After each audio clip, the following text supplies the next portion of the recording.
Камионите со хуманитарна помош наменета за појасот Газа, кои се упатија кон преминот Керем Шалом од Египет, откако Израел дозволи конвоите да влегуваат и преку нивна територија, запрени поради инспекција. Под притисок на Соединетите Американски држави, хуманитарна помош за енклавата од почетокот на војната се дозволува да влезе само преку Египет, но таа е во многу мали количини и недоволна. Обединетите нации велат дека само 10% од потребите за храна на Газа влегуваат со недели и дека повеќе од половина милион луѓе гладуваат на територијата. Дополнително, израелскиот напад во четвртокот наутро кој ја погоди палестинската страна од преминот ги принуди Обединетите нации да ги прекинат своите активности таму. Израелската војска тврди дека ги гаѓала милитантите во областа. The real problem is that the way Israel is conducting this offensive is creating massive obstacles to the distribution of humanitarian aid inside Gaza.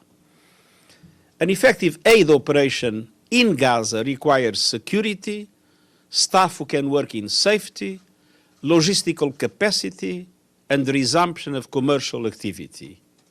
These four elements do not exist.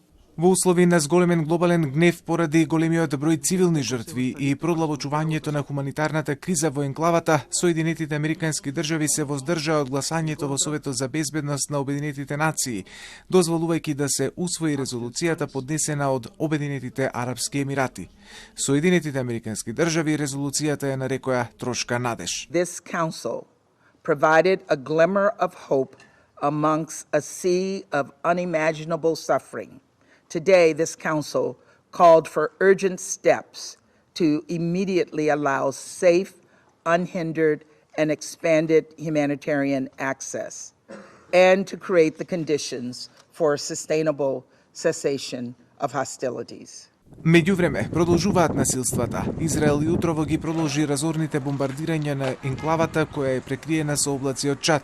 Семејствата во Газа и утрово ги пребаруваат телата на загинатите, а дел од нив се собраат да ги погребат своите најблиски.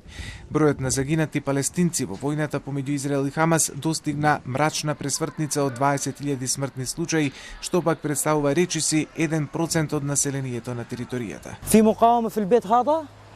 أني مقاومة. هايات البيت عندك كلهيته نسفته نسف وحطيته فوق بعض، كومته فوق بعض، مش رايح تلاقي إلا دم الأطفال والطحين. الطحين عشان ياكلوا الأطفال تاعينا، أكتر من هيك مش راح تلاقي في البيت. ناس آمنة ببيتها بتنزل عليها ما يقارب طن متفجرات عشان تقتلهم فقط. Израелската воздушна и копнена офанзива е една од најразорните војни кампањи во поновата историја. Раселени се речиси 85% од 2,3 милиони жители на Газа, а широки делови од малата крајбрежна енклава се срамнети со земја.